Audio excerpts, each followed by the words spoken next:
Hi అండి, అందరికీ నమస్కారం. Welcome to Navaneetha vlogs. ఈరోజు నేను చికెన్ కర్రీ అయితే ప్రిపేర్ చేస్తున్నాను. ముందుగా స్టవ్ వెలిగించి పెనం పెట్టుకొని కొద్దిగా ఆయిల్ అయితే వేసుకున్నాను.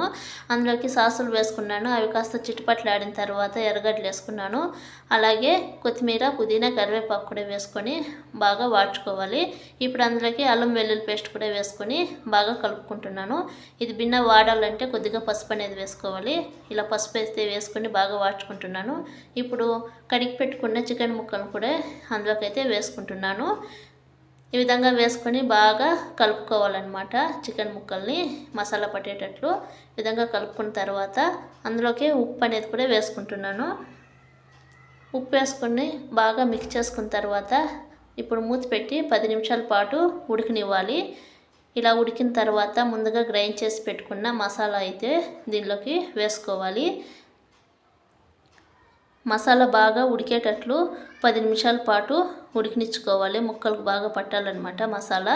ఈ విధంగా అయితే ఉడికినిచ్చుకోవాలి లో ఫ్లేమ్లో. ఇప్పుడు జార్లో ఉన్న మసాలా నీళ్ళు అయితే పోసుకున్నాను.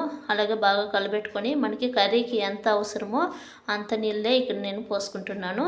ఇక్కడ 2 గ్లాసుల నీళ్ళు అయితే పోసుకుంటున్నాను.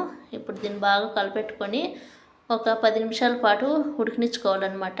ఇప్పుడు మూత అయితే పెట్టి 10 నిమిషాల పాటు అయితే ఉడికినిచ్చుకొని మూత తీసి చూస్తే మనకి కర్రీ అనేది రెడీ అండి. ఇప్పుడు కొత్తిమీరతో గార్నిష్ చేసుకొని గుమగుమలాడే చికెన్ కర్రీ రెడీ అయిపోయిందండి. చాలా పర్ఫెక్ట్గా కుదిరింది. మీరు కూడా ట్రై చేయండి.